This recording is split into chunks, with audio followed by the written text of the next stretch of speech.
জয় রাধা মাধব কুঞ্জ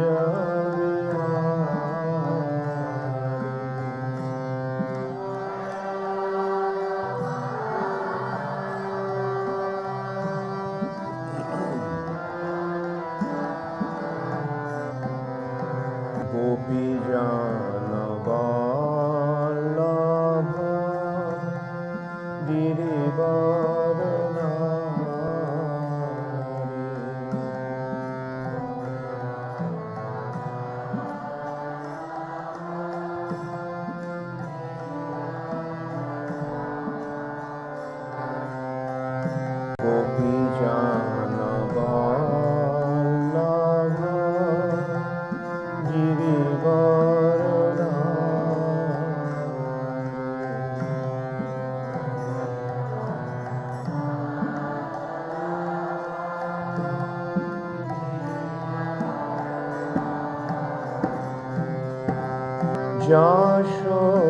যশোদানন্দন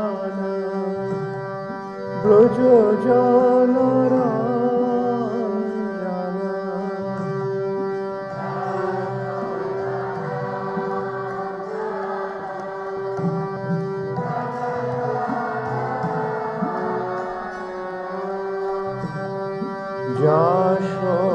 যশোদানন্দন ব্রজজনরঞ্জন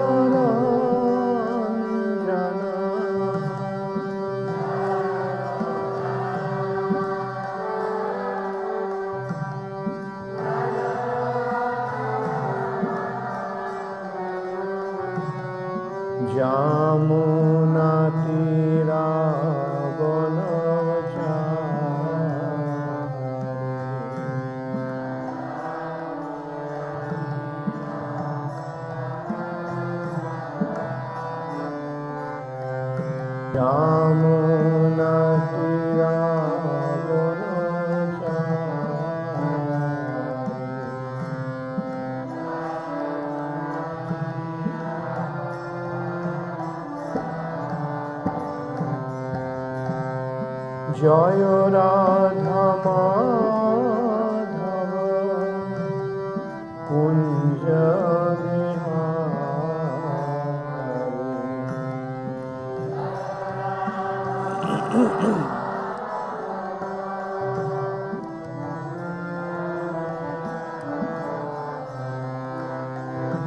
হরে কৃষ্ণ কৃষ্ণ কৃষ্ণ হরে রাম রাম রাম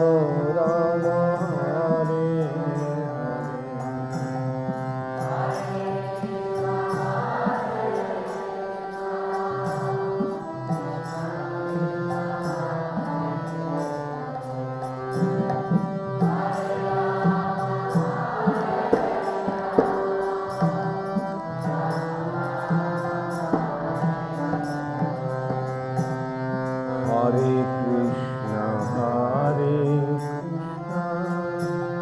কৃষ্ণ কৃষ্ণ হরে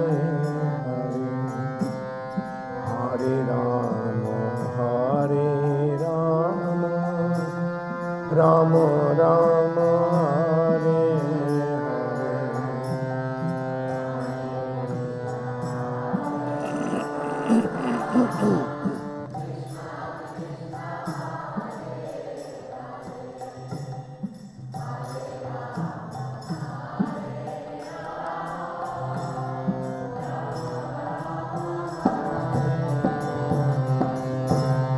জয় রাধা মাধব কুঞ্জ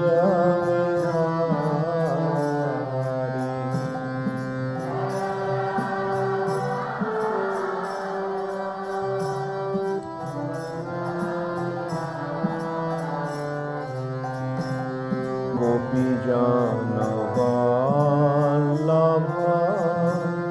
গিরিবর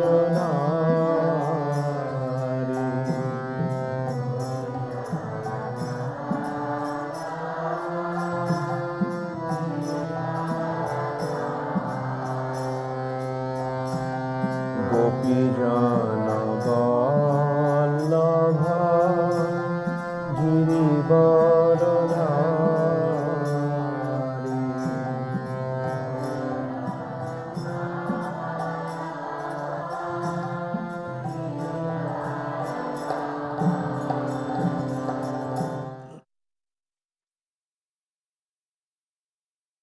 Jai Shri Shri Radha Madhava Ki, Jai Shri Shri Radha Madan Mohan Ki, Jayom Vishnupad Paramhamsa Paribrajikacharjo Ashtottara Shato Shri Srimad Abhay Charanar Vinda Bhakti Vedanta Swami Prabhupada Ki Jai, Ananta Koti Vaishnav Vrinda Ki Jai, Namacharya Shila Haridas Thakur Ki Jai, प्रेम से कहो श्री कृष्ण चैतन्य प्रभु नित्यानंद श्री अद्वैत गदाधर शिवासदि गौर भक्त वृंद की जय। श्री श्री राधा कृष्ण गोप गोपीनाथ श्याम कुंड राधा कुंड गिरि गोवर्धन की जय। श्री श्री राधा मदन मोहन की जय। श्री श्री कृष्ण बलराम की जय। श्री श्री गौर निताई की जय। शील संदीपनि मुनि की जय। ग्रंथराज श्रीमद् भागवतम की जय। समवेत भक्त वृंद की जय।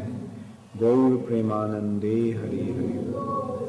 All glories to the assembled devotees, all glories to Sri Guru and Sri Gauranga, all glories to Srila Prabhupada. Namo Vishnupadaya Krishna Pristhaya Bhutale Srimate Bhakti Vedanta Swami Niti Namine. Namaste Saraswati Deve Gauravani Pracharine Nirvishesha Shunnavadi Paschattanti Sutale. Om Namo Bhagavate Vasudevaya. Om Namo Bhagavate Vasudevaya. Om Namo Bhagavate Vasudevaya.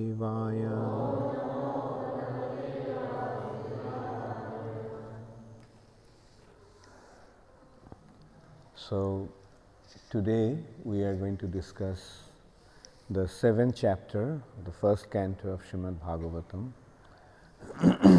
This chapter is entitled as The Son of Drona Punished. Son of Drona is Ashwatthama. Ashwatthama is punished because he very inappropriately, very abominably, he killed the 5 sleeping sons of Draupadi. Not only he killed the 5 sons, he also killed the sleeping Pandav generals and important allies of the Pandavas after the battle of Kurukshetra. And Ashwatthama's incidents is coming here because Sukadeva Goswami is describing the appearance of Parikshit Maharaj. Parikshit Maharaj's appearance was linked with Ashwatthama because when Parikshit Maharaj was in the womb of his mother, Ashwatthama tried to kill him by releasing Brahmastra. And at that time Krishna personally saved him. So this chapter begins with what was the end of last chapter, 6th chapter? How did the 6th chapter end? Who remembers? Yes. Narad Muni goes back. Yeah. Narad Muni, after instructing Vasudev, left.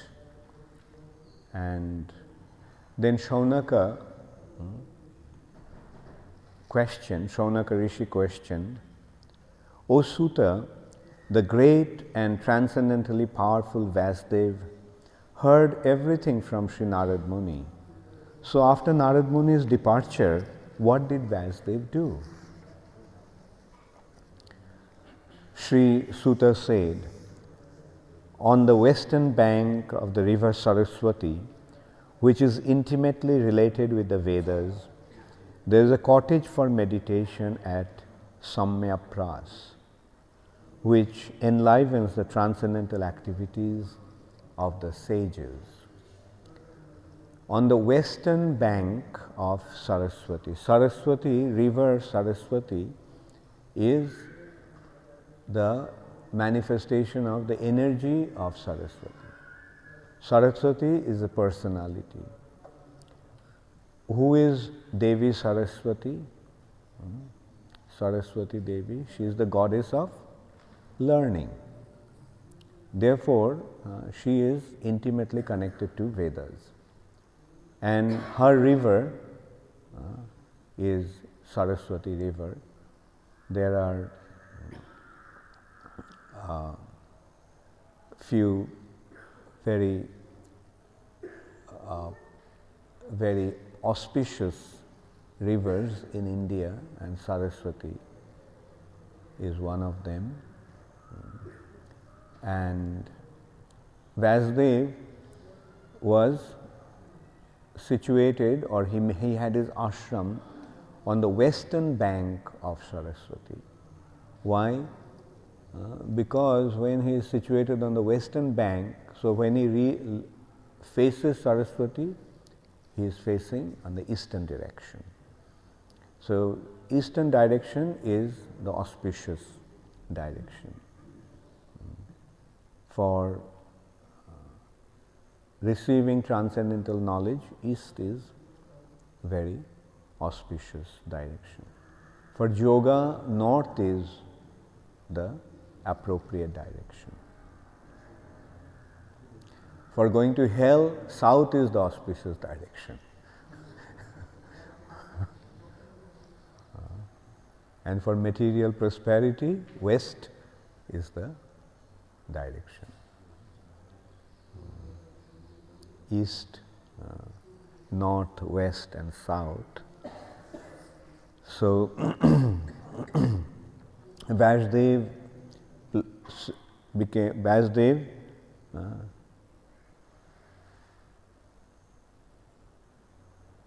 made his, he had his cottage on the western bank of the river Saraswati at a place called Shamyaprash. This place is also known as Badarikashram. Badarikashram because the Badari is a kind of berries. So that place had these groves of berries. Therefore it was Badarikashram. In that place, Srila Vasudev, in his own ashram, which was surrounded by berry trees, which was surrounded by berry trees, sat down to meditate after touching water for purification. Badari Shanda Mandite. Badari is berry, Shanda means trees, and Mandite means surrounded by. That place was surrounded by Badari trees. Therefore, his ashram is known as Badarikashram. So there, after touching water, Upasprisha pranidadho manah svayam, sat down to meditate after touching water for purification. Thus he fixed his mind, perfectly engaging it by linking it in devotional service, bhakti yoga, without any tinge of materialism. And thus he saw the absolute personality of Godhead along with his external energy, which was under full control. So there he saw the Supreme Personality of Godhead along with his external energy, and this external energy was completely under control.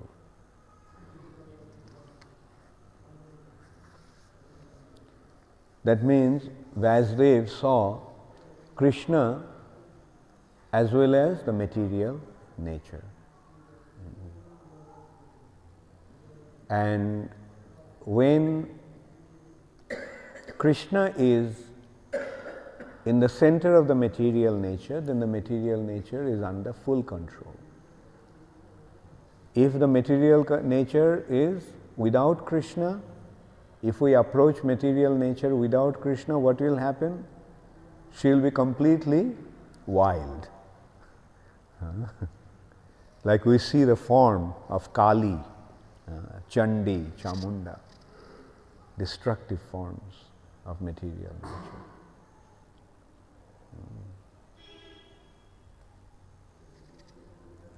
Due to this external energy, the living entity, although transcendental to the three modes of material nature, thinks of himself as a material product and thus undergoes the reactions of material miseries.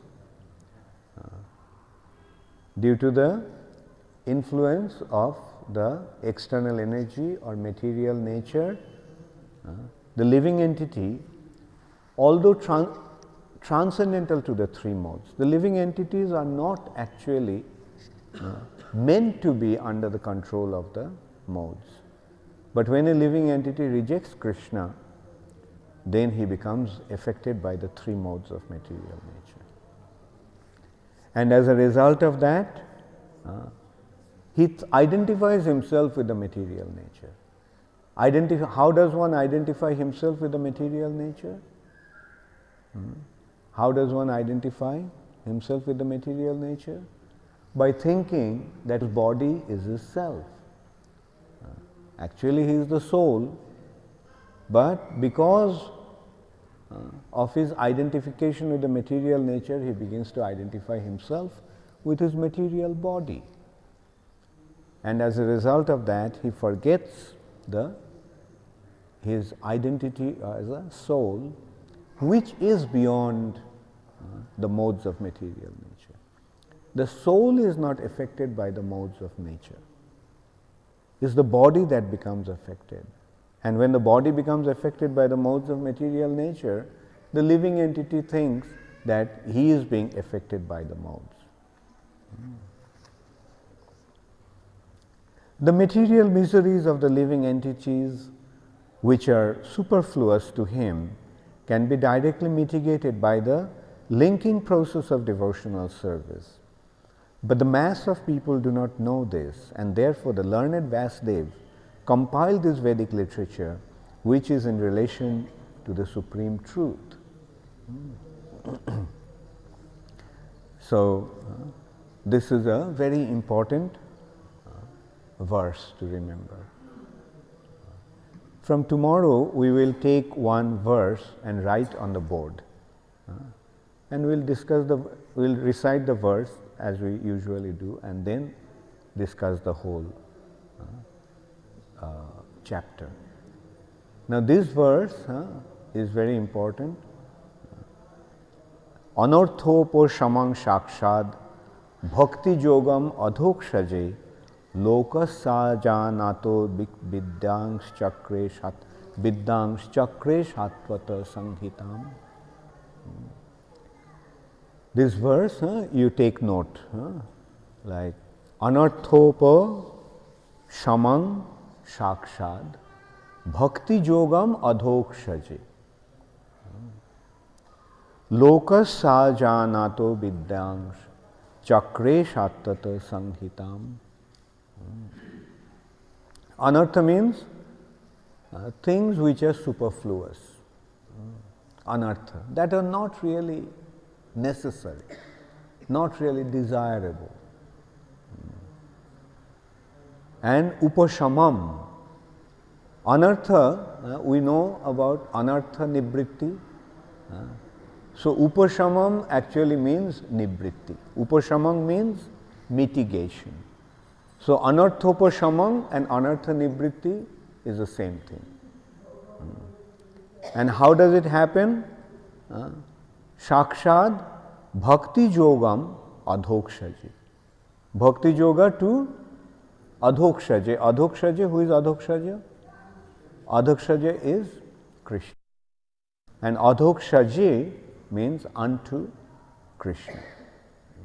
The linking process of devotional service, adhokshaja, unto the transcendence, lokasya, of the general mass of men, ajanata, those who are unaware.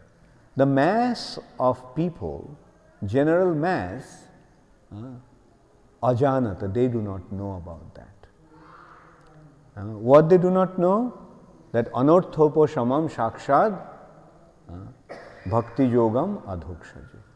If one renders devotional service unto the Supreme Personality of Godhead, then all his material miseries are immediately mitigated. Do you want to suffer? Does anybody want to suffer? No. So what should you do? If you don't want to suffer, then what should you do? Bhakti adhokshaji. Render devotional service unto Krishna.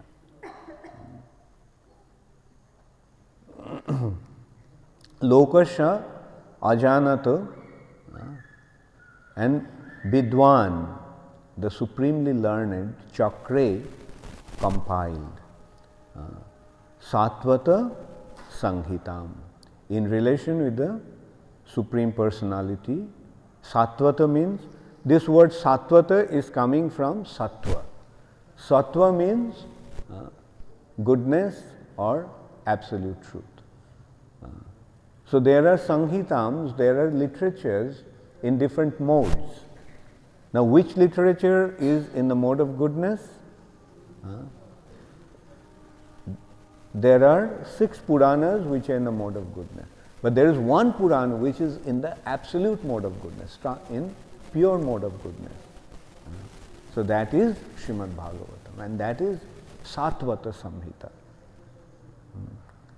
So Lokasha Ajanata, because it is unknown to general mass of people, therefore Vidwan, the learned, Vasudev compiled the Satvata Samhita. So you can see the importance of Srimad Bhagavatam. Why Vasudev gave Bhagavatam? To make people understand that by rendering devotional service to the Supreme Personality of Godhead, he can become free from all material miseries. Wonderful solution. People are trying so much to mitigate their material sufferings, isn't it? But the solution is so simple. But because it is lokasya ajanata, because people do not know that, they are suffering. They are trying so hard, but while they are trying, what is happening? They are increasing their miseries. They are not decreasing their miseries. And the Western world is a very wonderful example for that.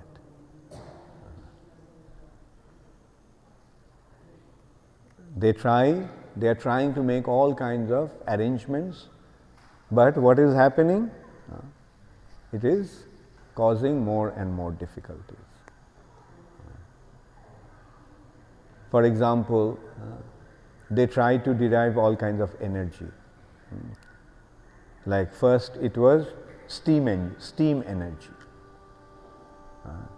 Boiling water, you get the energy, and with that energy, they were running mills, they were running railways, then they got electric energy, and then they got atomic energy. But they are making all these arrangements, but these energies are being misutilized. So atomic energy now is become the most powerful destructive arrangement.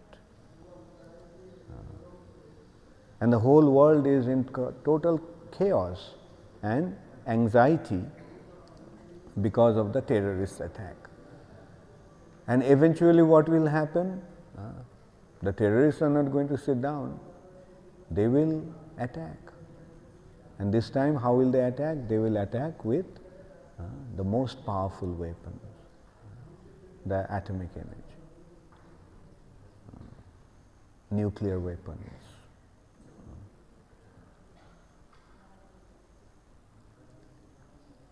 So many, like some years back, I was going in London from one place to another, and there was such a huge traffic jam that there were so many cars, the fast moving cars. They made nice roads to make these cars move, and the cars also can move with 240, 250 miles an hour, kilometers an hour. But we got stuck in a traffic jam, and we had a very important meeting, and we are stuck in the traffic jam for hours. And at that time somebody was telling me, the driver was telling me, that the time it used to take to go from one point to another point 100 years back, it takes the same time now to go from that point to that point. Why? They created these fast moving cars, but their roads are jammed. There are so many cars that the cars cannot move. And in this way they are causing so many difficulties. Anyway, so at least we know how to mitigate the miseries of the material nature. So the solution is anarthopo shamam shakshad bhakti yogam adhokshaje lokasya janata viddang chakre shattata samhita. The material miseries of the living entity, which are superfluous to him, can be directly mitigated by the linking process of devotional service. But the mass of people do not know this, and therefore the learned Vasudev compiled this Vedic literature, which is in relation to the supreme truth. Simply by giving oral reception to the Vedic literature, the feeling for loving devotional service to Lord Krishna, the Supreme Personality of Godhead, sprouts up at once to extinguish the fire of lamentation, illusion, and fearfulness. This is also another very important verse. Jasyang boi shriyamanayang Krishne paramapurushe bhakti rupat paddate pungsha shoko moho bhayapaha. Jai Shri Shri Krishna Balaram ki jai. Jai Shri Shri Radha Madan Mohan ki jai. Jai Shri Shri Gauranitai ki. Simply by giving oral reception to Vedic literature, to this Vedic literature, that is Srimad Bhagavatam. The feeling for loving devotional service to Krishna, the Supreme Personality of Godhead, sprouts up at once to extinguish the fire of lamentation, illusion, and fearfulness. Shoka, moha, bhaya, apaha. Apaha means which extinguishes, that which extinguishes. The great sage Vasudev, after compiling the Srimad Bhagavatam and revising it, taught it to his son, Sri Sukadeva Goswami, who was already engaged in self-realization. Sukadeva Goswami was already engaged in, he was already self-realized. But Vasudev gave him Srimad Bhagavatam. Then Shaunaka Rishi makes a very pertinent question. He asks a very wonderful question. So Sukadeva Goswami was already self-realized.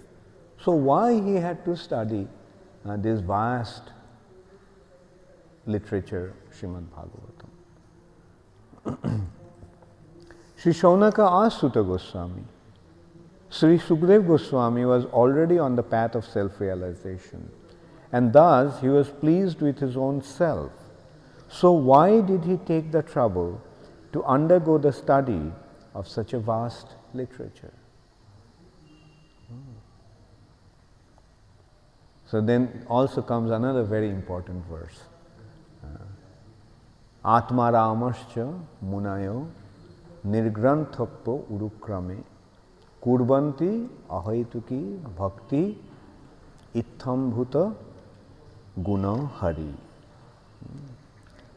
Why this verse is so important? Because Chaitanya Mahaprabhu asked Sarvabhauma Bhattacharya to explain this verse. Sarvabhauma Bhattacharya was an impersonalist. So this is the verse that smashes the impersonalists.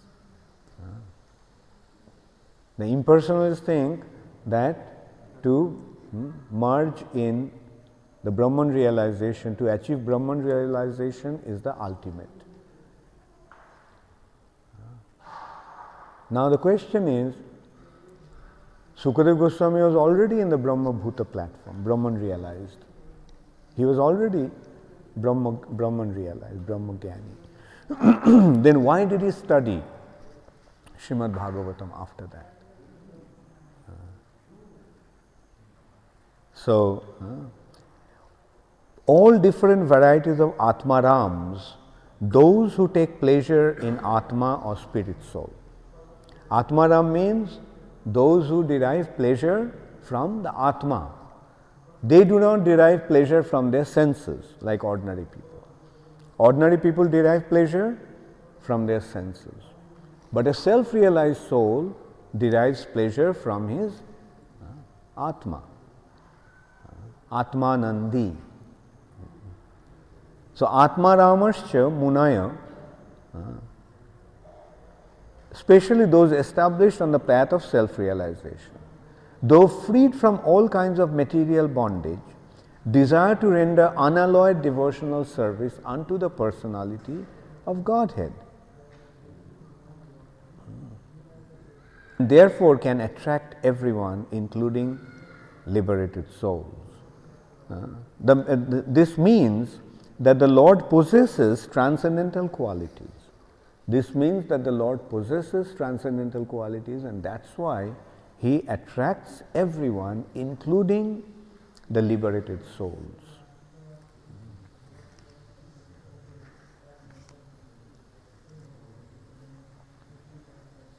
Srila Sukadeva Goswami, son of Srila Vasudev, was not only transcendentally powerful, he was also very dear to the devotees of the Lord. Thus, he underwent the study of this great narration, Srimad Bhagavatam.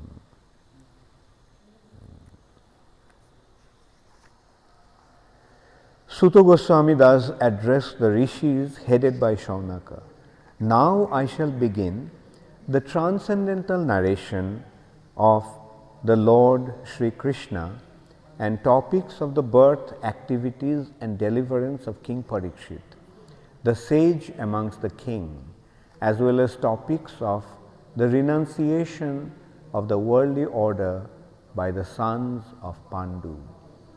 So now he is saying what he is going to describe now.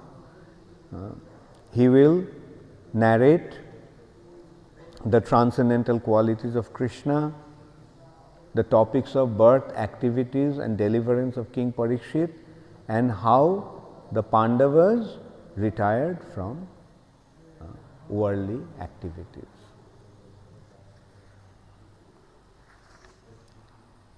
When the respective warriors of both camps, namely the Kauravas and the Pandavas, were killed on the battlefield of Kurukshetra, and the dead warriors obtained their deserved destinations, and when the son of Dhritarashtra fell down lamenting, his spine broken, being bitten by the club of Bhimsen, the son of Dronacharya Ashwatthama beheaded the 5 sleeping sons of Draupadi and delivered them as a prize to his master, foolishly thinking that he would be pleased.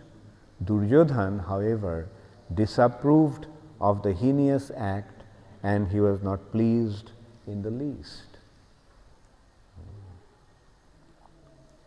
Actually, Duryodhan was, when he lost the battle, he was hiding. He left and he was hiding under water. And Krishna, Pandavas along with Krishna came to that lake and started to insult Duryodhan. You coward, you're hiding. And like a warrior feels very insulted when he cannot actually bear to hear any insult, especially when he is called a coward, especially when he is called that he should rather wear a sari and not claim that he is a man. So Duryodhan then came up, and Yudhishthira Maharaj gave an option. He said, Duryodhan, you fight with any one of us, 5 brothers, and if you win, then you will be considered to be victorious. We'll accept defeat. If you can defeat any one of our brothers, we'll give you that option. And Duryodhan, we can see that how noble the Kshatriyas used to be, that Duryodhan selected Bhima. Although he knew Bhima was the most powerful, but because Bhima was his arch enemy, Duryodhan always considered that Bhima was his arch enemy. So he had a terrible grudge against Bhima. So he decided to fight with Bhima. And the choosing of weapon also was left to Duryodhan. And Duryodhan was very expert in mace fight with Gada. Balaram himself taught him how to fight with mace. That's why, in a way, Balaram was Duryodhan's guru. Balaram taught him how to fight with mace. And Balaram's weapon is mace, so who can be a better teacher of mace fight than Balaram? So Duryodhan learned mace fight, Gada Yuddha from using how to use mace by Balaram. And Bhima also was very expert in mace fight.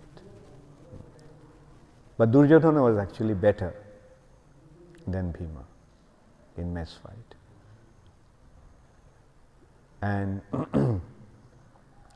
so Duryodhana selected Bhima and Duryodhana selected mace to fight with. And both of them are fighting and nobody could defeat each other. Duryodhana was very expert and Bhima also was equally expert. And they fought for a long time. And at that time, Krishna reminded Bhima of his promise that he was supposed to break Duryodhana's thigh. So, in a mace fight or in any weapon, in any fight, the hitting below the belt, hitting below navel is considered to be unfair. All the attack has to be above the navel. So Krishna indicated that pointing to his thigh, and then Bhima, at one point when Duryodhana jumped, then Bhima just smacked his thigh and broke his thigh.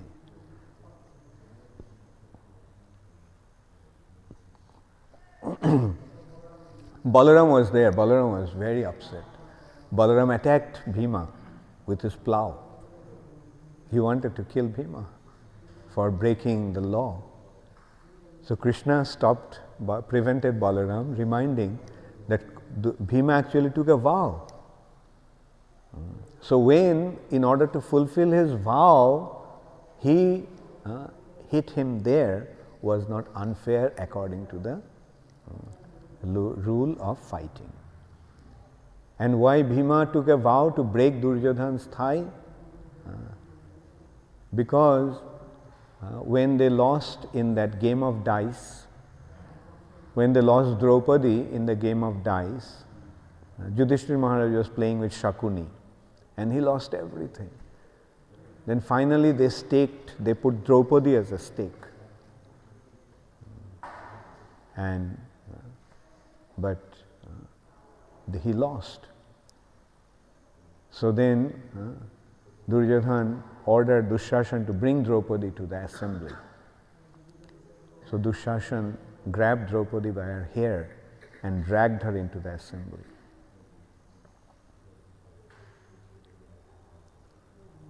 And then Duryodhana, indicating his thigh, rather indicated by pointing to his thigh to unrobe her, to undress her, to make her naked. That's why Bhima took a vow that he would break Duryodhana's thigh when the time comes. And he took a vow, another vow he took was that he would drink Dushashan's blood. And he did that. When he killed Dushashan, just before killing, he tore open Dushashan's chest. And so these are Kshatriyas.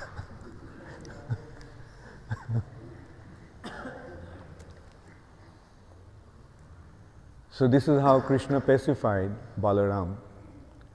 And Duryodhana was lying there, and then Ashwathama and Kripa came there. Ashwathama, Kripa, and three of them came. Who was the third one? Probably Shalva. Anyway, three of them came and they saw that Duryodhana was lying there with his broken thigh. And Ashwathama was very upset. All three of them were very upset that Bhima broke his thigh in a mess fight, which was unfair. Then that night they were lying down under a tree, and he saw, Ashwathama couldn't sleep, and he saw that one owl came and attacked the nest of a bird that was and killed all the babies, the baby birds. So from that he got an idea of attacking at night. And the battle was over, so Pandava army was sleeping in their tent. And Ashwathama went there and he went inside the tent, and started to slaughter everyone. And he killed, when they were sleeping, he killed the 5 sons of Draupadi. First of all, they were young boys. They were hardly about 14 years old. And the sleeping sons he killed. And he brought the heads of those 5 sons of Draupadi to Duryodhana.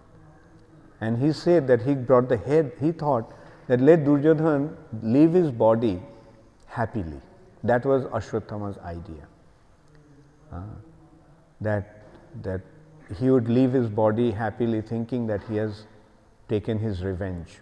The 5 Pandavas have been killed. He thought, Ashwathama presented that he brought the heads of 5 Pandavas. Duryodhana at first was happy, but then he took the head and out of anger he just squeezed the head, one head, and the head cracked. And from that Duryodhana could understand that these are not the Pandavas' heads, these are some boys' heads. And Duryodhana became very upset with Ashwatthama, that you killed the boys, the sons of Pandavas. You didn't kill the Pandavas. So that is why saying how Duryodhana, however, disapproved of the heinous act, and he was not pleased in the least.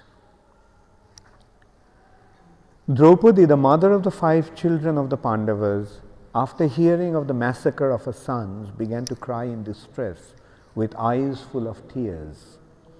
Trying to pacify her in great loss, Arjuna spoke to her thus, "O gentle lady, when I present you with the head of that Brahmana, after beheading him with arrows from my Gandiva bow, I shall then wipe the tears from your eyes and pacify you. Then, after burning your sons' bodies, you can take your bath standing on his head." Arjuna, who is guided by the infallible Lord as friend and driver, thus satisfied the dear lady by such statements. Then he dressed in armor and armed himself with furious weapons, and getting into his chariot, he set out to follow Ashwatthama, the son of his martial teacher. Ashwatthama, the murderer of the princesses, seeing from a great distance Arjuna coming to him with great speed, fled in his chariot, panic-stricken, just to save his life, as Brahma fled in fear from Shiva.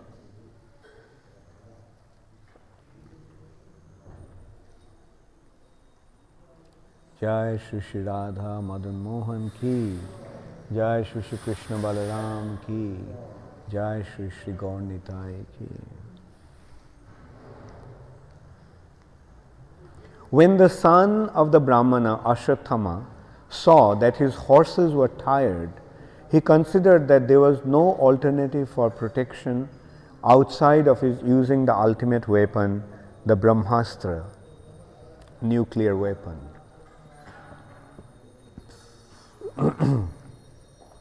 Since his life was in danger, he touched water in sanctity and concentrated upon the chanting of the hymns for throwing nuclear weapons, although he did not know how to withdraw such weapons.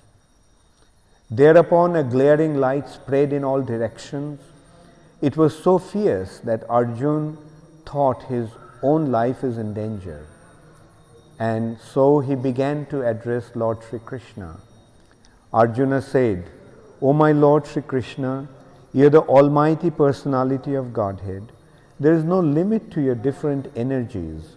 Therefore only you are competent to instill fearlessness in the hearts of your devotees. Everyone in the flame of material miseries can find the path of liberation in you only. You are the original personality of Godhead who expands himself all over the creation and is transcendental to material energy. You have cast away the effects of the material energy by dint of your spiritual potency.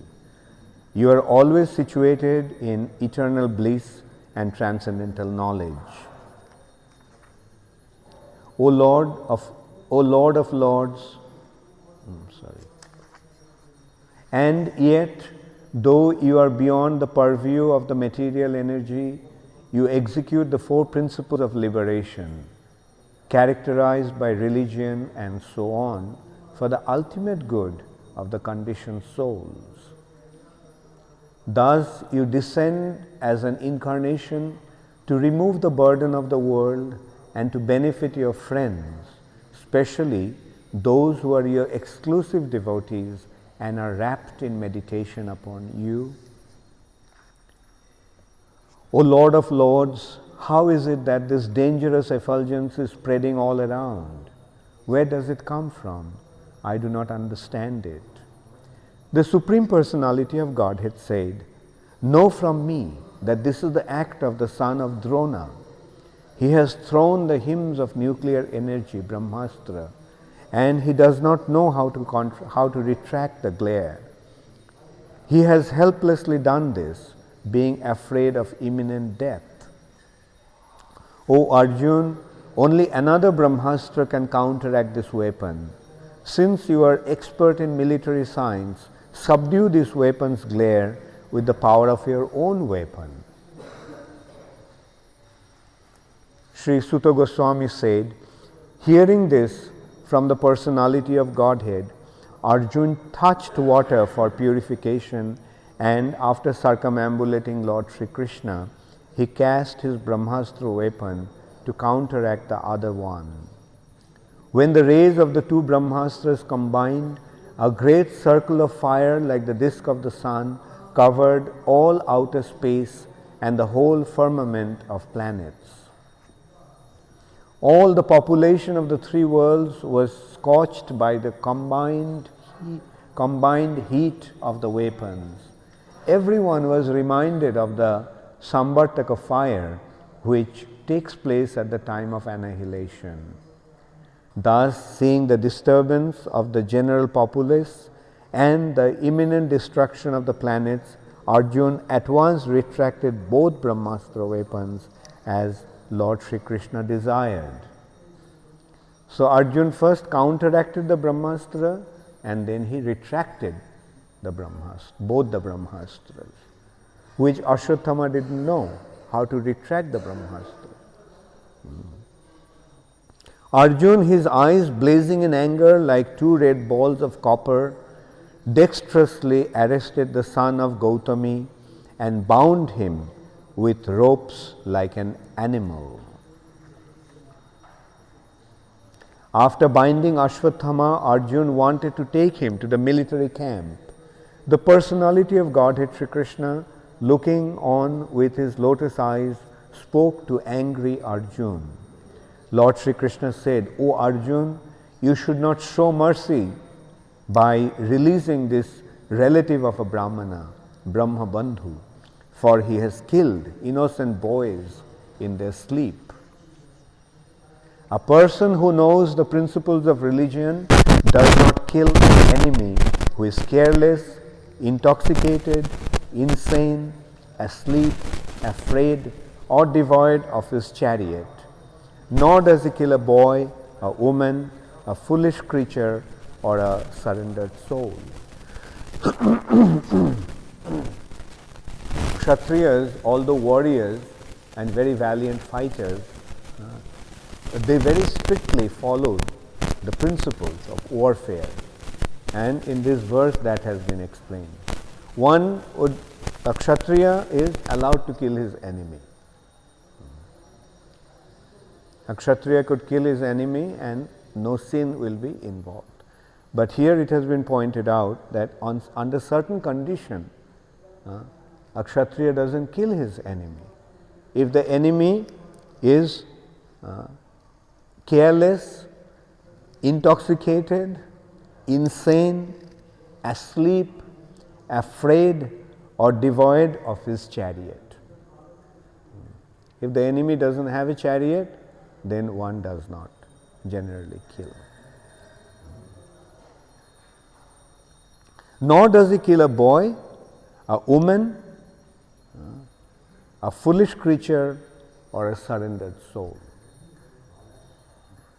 A cruel and wretched person who maintains his existence at the cost of others' lives deserves to be killed for his own well-being. Otherwise, he will go down by his own action. Furthermore, I have personally heard you promise Draupadi that you would bring forth the head of the killer of her sons. So Krishna reminded Arjuna that who took a vow that he would kill Ashwatthama and bring his head to Draupadi.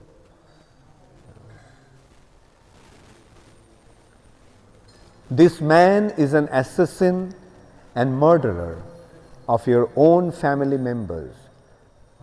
Not only that, but he has also dissatisfied his master. He is but the burnt remnants of his family. Kill him immediately.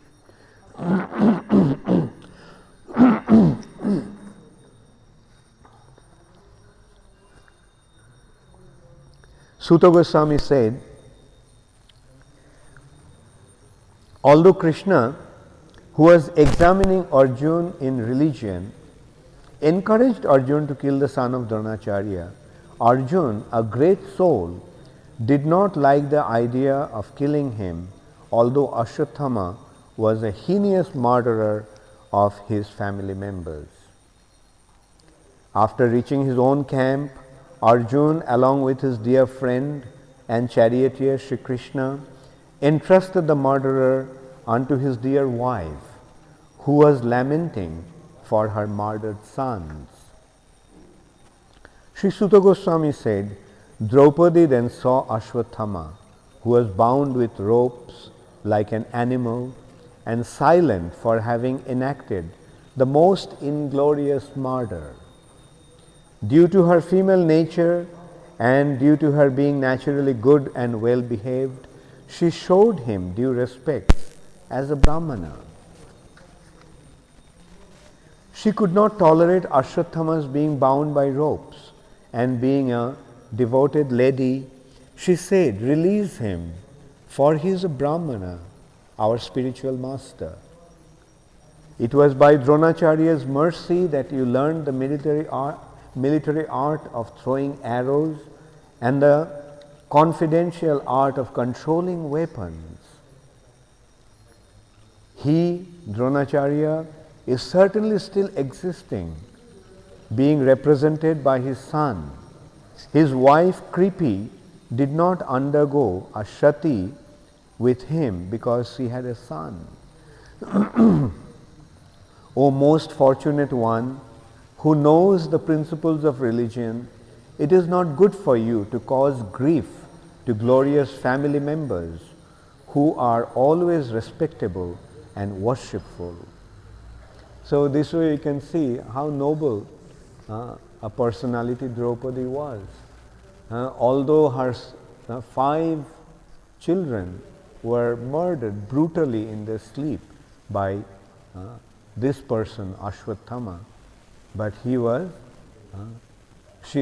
and when Ashwatthama was brought to her, just by seeing him, her whole attitude changed. She saw, here is a Brahmana, and not an ordinary Brahmana. He is the son of Arjuna's spiritual master. And Dronacharya was so affectionate towards Arjuna. And she felt that this person shouldn't be killed. And she felt also that if he is killed, how his mother is going to feel. I lost my sons, they are not going to come back. But if he is killed, even if he is killed, my sons are not going to come back. But if he is killed, the way I am feeling the pain, his mother is going to feel the pain. And so Draupadi requested Arjuna, please release him. My lord, do not make the wife of Dronacharya cry like me. I am aggrieved for the death of my sons. She need not cry constantly like me. If the king's administrative order, being unrestricted in sense control, offends the Brahmana order and enrages them, then the fire of that rage burns up the whole body of the royal family and brings grief upon all.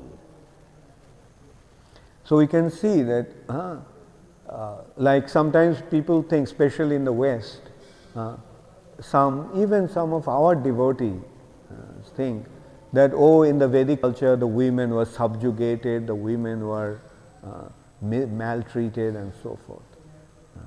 But here we can see how glorious the women in the Vedic culture used to be.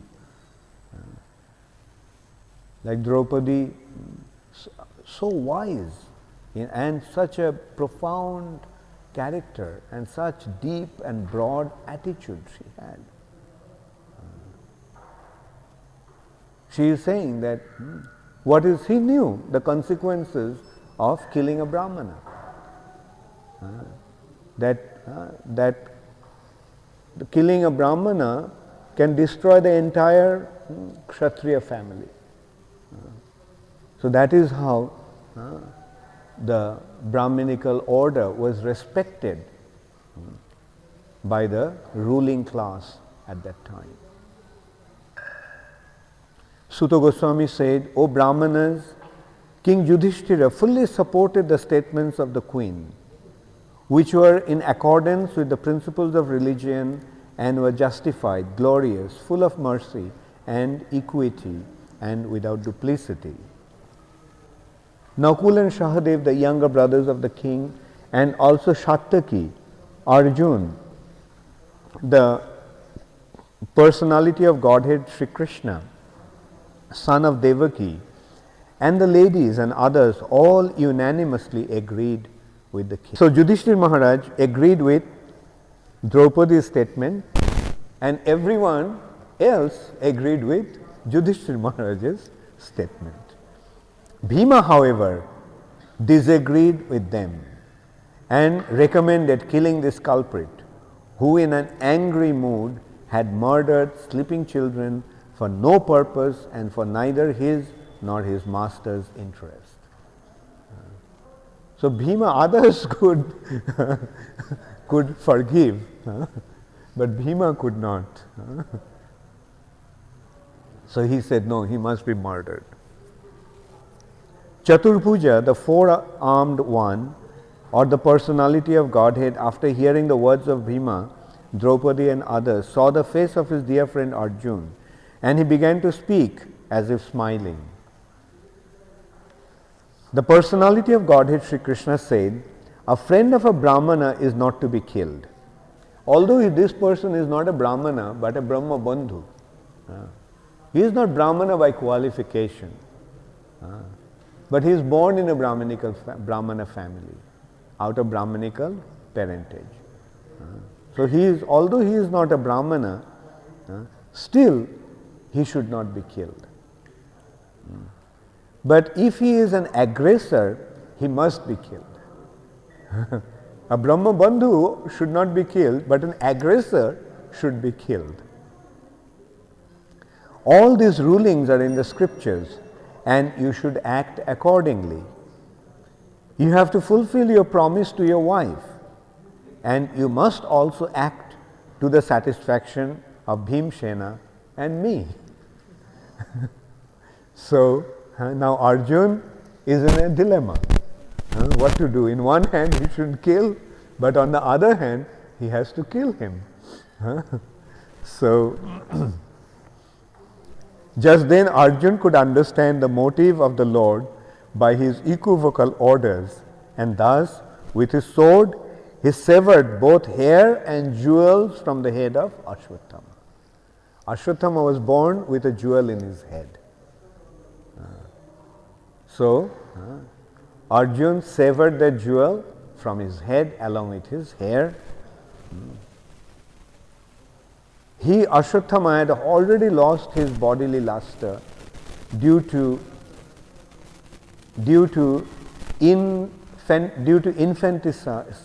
infanticide, and now, moreover, having lost the jewel from his head, he lost even more strength. Thus he was unbound and driven out of the camp. Cutting his hair from his head, depriving him of his wealth, and deriving him from his residence are the prescribed punishments for the relative of a Brahmana. There is no injunctions for killing the body. Thereafter, the sons of Pandu and Draupadi, overwhelmed with grief, performed the proper rituals for the dead bodies of their relatives. Thus ends the 5th canto of, thus ends the 7th chapter of the 1st canto of Srimad Bhagavatam entitled The Son of Drona Punished. Interesting, huh? Hare Krishna, all glories to Srila Prabhupada. Does anybody have any question? Yes.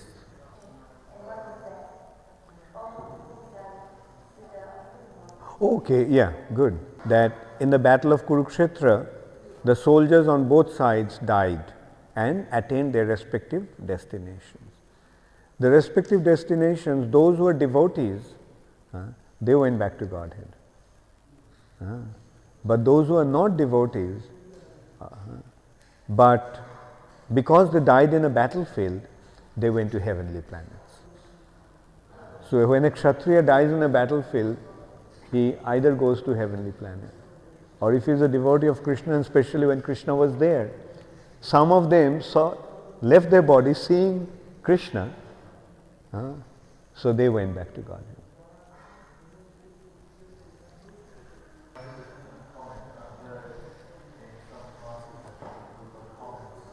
What's that? I've heard in some classes that Srila Prabhupada has commented on the present whereabouts of Ashwatthama Yeah. and the abominable snowman, the Yeti. Huh? The abominable snowman, always called the Yeti in the Himalayas. Yeah. He actually is kind of, has a very long duration of life. He's almost immortal. So he didn't die, he's still existing. But because of his sinful activities, and he didn't actually stop there. He again released Brahmastra to kill Parikshit. So that will come in the next chapter. So he's such an abominable personality, although born out of such a great parentage. And because he is so disturbed because of his sinful reactions, like a madman, he is wandering around. And as you said, Prabhupada said that the snowman, he is the snowman. Abominable snowman. Yeah, Krishna Chand, what's your question? Give him the mic. Why the Pandavas and the sons of the Pandavas had to undergo such a... There must have been some reason, but I don't remember. Is it generally? But the thing is, ultimately, it's all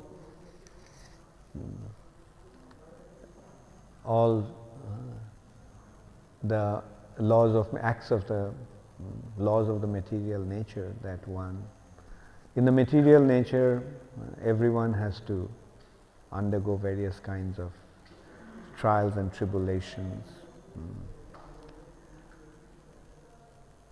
And especially Kshatriyas, in one hand, they have the facilities to enjoy, but eventually you see that this nature is full of suffering.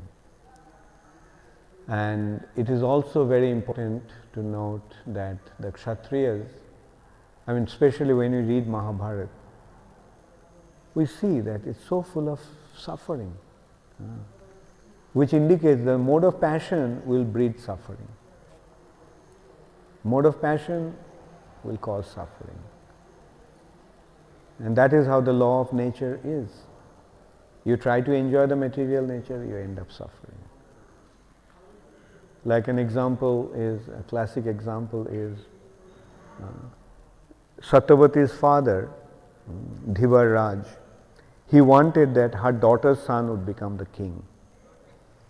And as a result of that, Bhishma Dev had to take a vow that he would not have any claim and he will not ever get married. Now Satyavati's two sons, both of them died young. See, the grandfather wanted that the grandchildren would become kings, but both of them, although became king, but they died very young, and they died without children. and there was no successor to the throne. And then same Satyavati is requesting Bhishma that you please procreate to continue the dynasty. And Bhishma said, no, that's not possible. The Pandavas, for so many years they were in exile. Then they get back their kingdom, but then still they lose everything in that game of dice. And then they get their kingdom, but consider what happened, how they got the kingdom. When they got the kingdom back, practically everyone was dead. Everyone was dead. Now you like to enjoy with your near and dear ones. But what's the point in getting your kingdom back when all your near and dear ones are gone? So in this way we can get to see the real nature of this material nature. What the material nature is like. This is what the material nature is like. Try to enjoy, make all kinds of arrangement. No enjoyment, only suffering.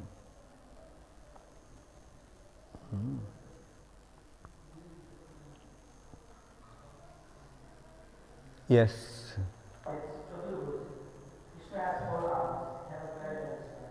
What's that?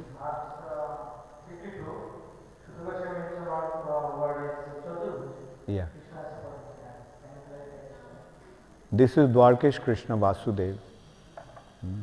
Didn't Krishna, at the time of his birth, how many arms he had? When he appeared in Kamsa's prison, Mathura? So 4 arms. So he can be 4-armed, he can be also 2-armed. Also when Akrura was taking Krishna from Vrindavan to Mathura, what did Akrura see when Krishna and Balaram went to take bath? Saw his 4-armed form. So Mathuresh Krishna or Dwarkesh Krishna, Vasudev Krishna is sometimes Dibhuj, sometimes Chaturbhuj. But Vrindavan Krishna is always Dibhuj. He can take Chaturbhuj, he can assume the Chaturbhuj form, but that's not his original form. And the residents of Vrindavan, especially Radharani, knows that. So once when Krishna disappeared from Rasa dance, he assumed the 4-armed form and stood there. But Radharani was not interested. The other gopis offered obeisances. They were also not interested. Because they knew that this is not the real Krishna. This is Krishna Anna Jadu Sambhuta. It's another Krishna who is born in the Jadu dynasty, Jadu Sambhuta. But Brajendra Nandan Krishna is Swayam Bhagavan. Therefore gopis offered obeisances and left. But when Radharani saw, not when Radharani saw, rather when Krishna saw Radharani, he could not keep his 4 arms. He just, other 2 arms disappeared and he became 2-armed.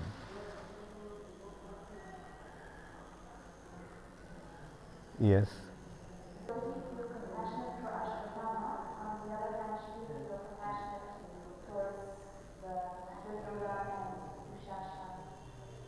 In the battlefield when they fight, that's one thing. But here, he was brought to her, bound like an animal. And seeing that, she felt compassion. She was moved by compassion. And Duryodhana is a Kshatriya, so they, Kshatriyas fight and kill each other, that's okay. But killing a Brahmana was not right.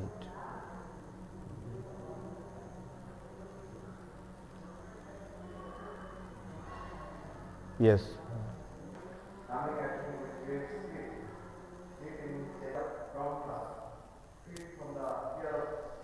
Okay, okay. Yeah. Once Brahma became attracted to his daughter Swarasal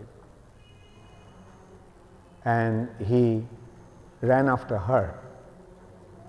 So at that time Lord Shiva became very angry that he being the father running after his daughter. So Lord Shiva took his trident and chased Brahma, and Brahma, out of fear, he ran away.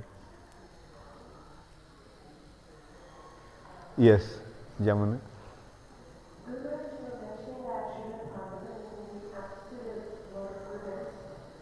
Come again.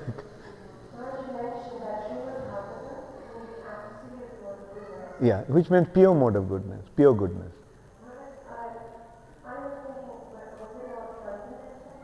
Is the same. Pure goodness is transcendental. But material goodness is mixed. Mixed goodness. Material goodness is not pure.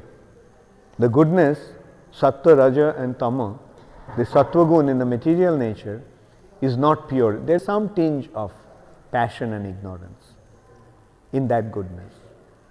Therefore it is called Mishra Sattva. But transcendental goodness is Suddha Sattva, pure goodness. And Srimad Bhagavatam is transcendental goodness. Nothing to do with this material nature. Other scriptures may derive some material benefit or indicate some material benefit. Vedas are in three modes, like Trigunna Vishaya Veda. The Vedas are influenced by the three modes. But Nistragunna Bhavarjuna. Arjun, you become transcendental to the modes. Right? And that is pure goodness. Yeah, okay.